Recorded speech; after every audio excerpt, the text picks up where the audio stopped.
کامیابی کیسی ملے گی؟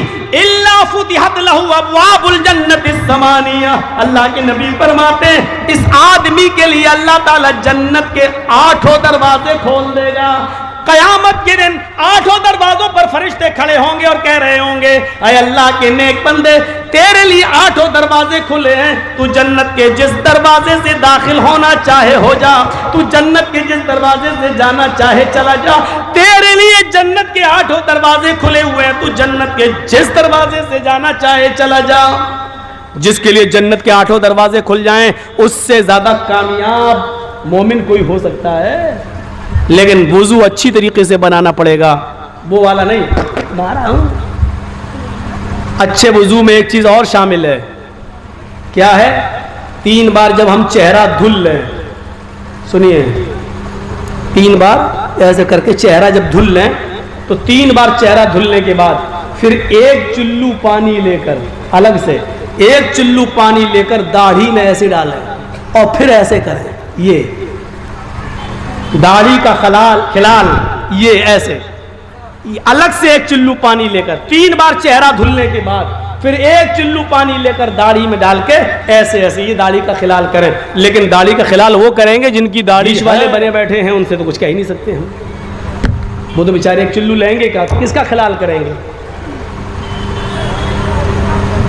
وہ تو پتہ نہیں بیچارے جب رات میں سوتے ہوں گے، بیوی ادھر سو رہی ہے، مرد ادھر سو رہا، بچہ بیچارہ ادھر ہے، اب رات میں اگر بچے کو ماں کے دودھ پینے کی ضرورت پڑ جائے تو بیچارہ ہاتھ مار کے دیکھ رہا تو دونوں کے گال چکنے ہیں، کہیں ایسا نہ ہو کہ وہ باپ ہی کو اماں سمجھ بیٹھے۔ تو خیر اب داڑھی کے اوپر ایک مستقل ایک موضوع ہے، وہ کبھی بعد میں بتاؤں گا، وہ مستقل ایک موضوع ہے، داڑھی پہ جاؤں گا تو رات گزرے گی اور پھر جو ہم بولنا چاہتے ہیں وہ بول نہیں پائیں گے۔ تو ہمیں اور آپ کو یہ بھی سوچنا چاہیے، آج کل ہم دیکھ رہے ہیں سوشل میڈیا پر بھی دیکھ رہے ہیں اور پورا انڈیا گھوم کے ہم دیکھ رہے ہیں، آج کل داڑھی بھی ایک فیشن نکلی ہوئی ہے، مسلمانوں سے زیادہ غیر مسلم لوگ آج کل داڑھی رکھا رہے ہیں۔ فیشن ہی صحیح، لیکن مسلمانوں سے زیادہ آج غیر مسلم لوگ داڑھی رکھا رہے ہیں۔ میں اٹاوا سے اپنا شہر کو تھوڑا سا کچھ دنوں کے لیے چھوڑ کے میں لکھنؤ آ گیا ہوں، اس وقت لکھنؤ میں رہ رہا ہوں، اپنے بچوں کے ایڈمیشن میں نے لکھنؤ میں کرا دی ہے، اس لیے مجھے رہنا پڑ رہا ہے، وہاں میں نے ایک فلیٹ لے لیا ہے، وہاں رہ رہا ہوں۔ لکھنؤ کے اندر میں دیکھ رہا ہوں غیر مسلموں کا حال، مسلمانوں سے زیادہ غیر مسلم لوگ داڑھی رکھا رہے کے عادی بن چکے ہیں۔ کبھی کبھی تو تعجب ہوتا ہے، لگتا ہے کہ جیسے یہ مسلمان لوگ جا رہے ہیں، کبھی کبھی ایسا ہوتا ہے میں گزر رہا ہوں سلام کر لیتا ہوں، اب وہ کہتا نمستے، تب سمجھ میں آتا ہے کہ یار یہ تو غیر مسلم ہے۔ بھائی میں داڑھی دیکھ کر سلام کر رہا ہوں، ایسی داڑھی نہیں ہے، اچھی خاصی۔ اذا قال المؤذن اللہ اکبر اللہ اکبر فقولوا اللہ اکبر اللہ اکبر، جب مؤذن مسجد کے مینارے پر کھڑا ہو کر اذان کے کلمات بلند کرے اور کہے اللہ اکبر، تو تم بھی کہو اللہ اکبر۔ جب مؤذن کہے اشہد ان لا الہ الا اللہ، تو تم بھی کہو اشہد ان لا الہ الا اللہ۔ جب مؤذن کہے اشہد ان محمد الرسول اللہ، تو تم بھی کہو اشہد ان محمد الرسول اللہ۔ جب اذان ہو رہی ہو مسجد میں اور مؤذن یہ کہے تو آپ وہی کہو جو مؤذن کہہ رہا ہے۔ اشہد ان محمد الرسول اللہ کا جواب اشہد ان محمد الرسول اللہ صلی اللہ علیہ وسلم نہیں ہے۔ بہت سے لوگ کیا کرتے ہیں اشہد ان محمد رسول اللہ، مؤذن نے کہا صلی اللہ علیہ وسلم، یہاں صلی اللہ علیہ وسلم نہیں پڑھا جائے گا، اشہد ان محمد رسول اللہ ہی اس کا جواب ہے۔ اور جب مؤذن کہے حی علی الصلاۃ فقولوا لا حول ولا قوۃ الا باللہ، یہاں کہا جائے گا لا حول ولا قوۃ الا باللہ۔ جب مؤذن کہے حی علی الفلاح، تو تم کہو لا حول ولا قوۃ الا باللہ۔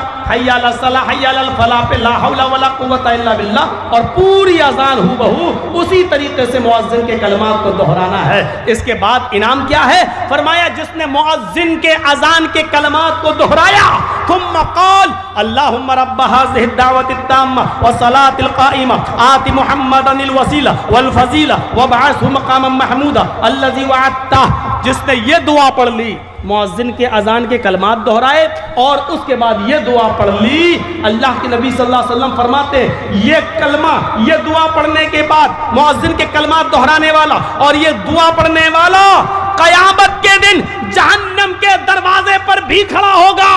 اس کو حکم ہو گیا ہوگا کہ اس کو جہنم میں پھینک دو.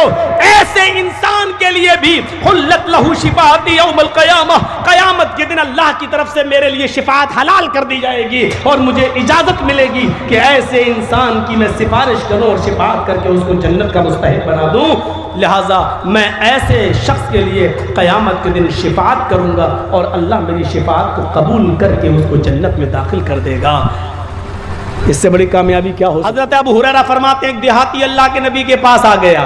ان اعرابیا اتى النبي صلی اللہ علیہ وسلم، ایک دیہاتی اللہ کے نبی کے پاس آیا اور آ کر کہنے لگا اے اللہ کے رسول، میں دیہاتی آدمی ہوں، گاؤں دیہات کا رہنے والا ہوں، مجھے شارٹ کٹ میں بتا دیجئے جنت میں جانے کا راستہ کیا ہے. دلنی علی عمل، ایک ایسا عمل مجھے بتائیے عملتہ دخلت الجنہ، کہ میں اس پر عمل کروں اور جنت میں داخل ہو جاؤں، یعنی میں کامیاب ہو جاؤں، میں جنتی بن جاؤں. اللہ کے نبی صلی اللہ علیہ وسلم نے فرمایا، کیا کہا؟ قال تعبد اللہ ولا تشرک بہ شیئا، تم جنت میں جانا چاہتے ہو؟ ہاں، اللہ کی عبادت کرو، اس کے ساتھ کسی کو شریک مت کرو. دیکھیے جنت میں جانے کے راستے بتا رہا ہوں، غور سے سن لیجئے، بہت آسان ہے. اگر ہم نے ان راستوں پہ عمل کر لیا تو جنت میں داخل ہو جائیں گے اور جہنم سے بچ جائیں گے ہم. سن لو یہ عمل، تعبد اللہ ولا تشرک بہ شیئا، اللہ کی عبادت کرو اور اس کے ساتھ کسی کو شریک مت کرو. اس کے بعد آپ نے فرمایا وَتُقِيمُ الصَّلَاةَ الْمَكْتُوبَةَ، اور فرض نماز کو پابندی کے ساتھ پڑھتے رہو، اس میں کبھی کوتاہی مت کرو، جب وقت ہو پڑھ لو، فرض نماز کو کبھی مت چھوڑو. وَتُؤَدِّ الزَّكَاةَ الْمَكْتُوبَةَ مَفْرُوضَةَ وَتُؤَدِّ الزَّكَاةَ الْمَفْرُوضَةَ، اور جو زکوٰۃ فرض کی گئی ہے تمہارے اوپر، یعنی 7.5 تولے سونا یا 52.5 تولے چاندی کے تم مالک ہو، یا اتنا پیسہ تمہارے پاس ہے اور اس کو 1 سال گزر چکی ہے تو تمہارے اوپر زکوٰۃ فرض ہے 100 روپے میں 2.5 روپے. اب زکوٰۃ ایک مستقل موضوع ہے. کسی کے پاس تالاب ہے، تالاب میں مچھلیاں ہیں تو مچھلیوں میں زکوٰۃ ہے یا نہیں؟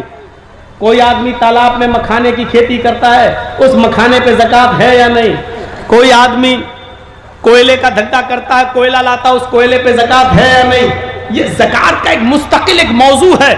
میں پورا زکوٰۃ پہ جب بولوں گا تو وہ ایک الگ موضوع ہوگا. تو میں یہ بتانا چاہتا ہوں کہ جس نے زکوٰۃ دی اور زکوٰۃ پوری ادا کی، یعنی 100 روپے میں 2.5 روپے، 40 روپے میں 1 روپیہ، تم زکوٰۃ کو پوری طریقے سے ادا کرتے رہو. اور آخری چیز بتائی وَتَصُومَ رَمَضَان، اور رمضان کے روزے رکھو.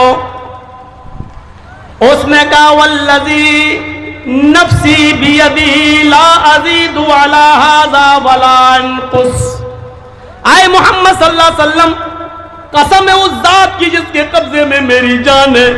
دیکھیے وہ دیہاتی کیا کہہ رہا ہے، اے اللہ کے نبی قسم ہے اس اللہ کی جس کے قبضے میں میری جان ہے، آپ نے مجھے جو بتایا میں اس پر عمل کروں گا، اس میں میں کوئی زیادتی نہیں کروں گا اور کوئی کمی نہیں کروں گا. آپ نے جتنا بتایا اس پر میں عمل کروں گا، اپنی طرف سے میں اس میں زیادتی نہیں کروں گا اور کوئی کمی بھی نہیں کروں گا. فلما ولا، جب اس نے پیٹ پھیری اور جانے لگا، جب مسجد سے اٹھ کر رخصت ہونے لگا، جب مسجد سے اٹھ کر جانے لگا تو اللہ کے نبی نے فرمایا من سرہ ان ينظر الى رجل من اہل الجنہ فلینظر الى ھذا. اے نمازیوں، اے مسجد میں نماز پڑھنے آنے والے صحابیوں، اگر تمہیں کسی جنتی آدمی کو دیکھنا ہو جس نے ابھی تک کسی جنتی آدمی کو دنیا میں نہ دیکھا ہو، وہ دیکھ لے یہ جنتی آدمی جا رہا ہے، دیکھ لے کہ یہ جنتی آدمی جا رہا ہے. یعنی یہ آدمی ہمارے پاس آ کر بیٹھا، اس نے کہا کہ میں آج کے بعد اللہ کی عبادت کروں گا، اس کے ساتھ کسی کو شریک نہیں کروں گا، میں 5 وقت کی نماز کی پابندی کروں گا، میں زکوٰۃ بھی ادا کروں گا اور رمضان کے روزے بھی رکھوں گا، میں کچھ بڑھاؤں گا نہیں اپنی طرف سے اور کچھ گھٹاؤں گا بھی نہیں اپنی طرف سے. اللہ کے نبی کہتے ہیں یہ کہہ کر جانے والا آدمی جنتی ہے، اور جس نے دنیا میں کسی جنتی انسان کو نہ دیکھا وہ دیکھ لے یہ جنتی انسان جا رہا ہے، یہ جنتی انسان جا رہا ہے، یہ ہے کامیاب راستہ، یہ جنتی ہے۔ ایک اور حدیث کے اندر آتا ہے کہ من صلی البردین دخل الجنہ، جس نے 2 ٹھنڈی نمازیں پڑھی وہ جنت میں جائے گا۔ لو ٹھنڈی نمازیں کیا ہوتی ہیں؟ بخاری شریف کی حدیث ہے من صلی البردین دخل الجنہ، جس نے 2 ٹھنڈی نمازیں پڑھی وہ جنت میں جائے گا۔ 2 ٹھنڈی نمازوں سے مطلب فجر کی نماز اور دوسری عصر کی نماز، یہ دونوں نمازیں ٹھنڈی کہلاتی ہیں۔ یہ بڑا مشکل کام تھا عرب کے لوگوں کی نظر میں، وہ رات میں جب تھکے ہوئے آتے تھے سوتے تھے تو فجر میں جلدی اٹھ نہیں پاتے تھے، اور دوپہر میں جب محنت کر کے آتے تھے اور دوپہر میں کھانا کھا کر جب لیٹتے تھے قیلولہ کرتے تھے تو عصر میں نہیں اٹھ پاتے تھے۔ یہ 2 نمازیں بڑی بھاری تھیں اور لوگ ان دونوں نمازوں میں بڑی سستی کرتے تھے، اس لیے ان دونوں نمازوں کی اہمیت بتائی کہ ان نمازوں کی پابندی کرنے والا فجر اور عصر کی نماز کو اہتمام کے ساتھ جماعت کے ساتھ پڑھنے والا جنت کے اندر داخل ہوگا۔ اس کا یہ مطلب نہیں ہے کہ فجر اور عصر ہی کی نماز پڑھیے جنت میں چلے جاؤ گے، مغرب چھوڑ دو، عشاء چھوڑ دو، نہیں میرے بھائیوں، ان دونوں نمازوں میں آدمی بہت سستی برتتا ہے، فجر میں جلدی اٹھ نہیں پاتا ہے، اور عصر میں دوپہر میں محنت کر کے آیا سو گیا تو عصر میں جلدی سے اٹھنے کو دل نہیں کرتا۔ دوپہر میں بھی سونے کا قیلولہ کرنے کے عادی تھے وہ لوگ، اس لیے دوپہر میں بھی نہیں اٹھ پاتے تھے عصر میں، اور فجر میں بھی نہیں اٹھ پاتے تھے، اس لیے نیند سے اٹھ کر نماز پڑھنا مشکل تھا۔ اس لیے اللہ کے رسول نے فرمایا صبح بھی نیند کی قربانی دو اور عصر میں بھی اٹھو، دوپہر کے بعد سوتے ہو تو ادھر بھی نیند کی قربانی دو۔ جس نے نیند کی قربانی دے کر فجر اور عصر کی نماز کو پڑھا وہ جنت کے اندر داخل ہوگا۔ یہ جنت میں جانے کا ایک راستہ بتایا جو کامیاب مومن کی ایک نشانی ہے، کامیاب مومن کی ایک نشانی ہے، یہ راستے بتائے۔ آئیے ذرا معاملات پر آ جائیں، معاملات پر آ جائیں، یہ تو عبادت ہو گئی، معاملات پر آ جائیں اور دیکھ لیں ایک راستہ۔ اللہ کے نبی صلی اللہ علیہ وسلم نے غالباً ظہر یا عصر کی نماز پڑھائی، یہ مجھے شک ہے۔ اللہ کے نبی صلی اللہ علیہ وسلم نے ظہر کی یا عصر کی کوئی نماز پڑھائی، نماز پڑھانے کے بعد سلام پھیرا، السلام علیکم ورحمت اللہ، السلام علیکم ورحمت اللہ۔ اب اس کے بعد چہرہ کر لیا نمازیوں کی طرف، بیٹھ گئے، پڑھنے لگے تسبیح پڑھنے لگے۔ اللہ کے نبی صلی اللہ علیہ وسلم نے دیکھا ایک صحابی اٹھے، بھائی بہت سے لوگ نماز پڑھنے آتے تھے مسجد میں، ایک صحابی اٹھے اور وہ جانے لگے اپنے گھر کی طرف۔ جب وہ مسجد کے دروازے پر پہنچے، چپل اپل پہننے لگے، گھر کی طرف جانے لگے تو اللہ کے نبی نے تمام صحابہ کو مخاطب کر کے کہا من سرہ ان ينظر الى رجل من اہل الجنت فلینظر الى ھذا، جو آدمی کسی جنتی آدمی کو دیکھ کر خوش ہونا چاہے وہ دیکھ لے یہ جنتی آدمی جا رہا ہے۔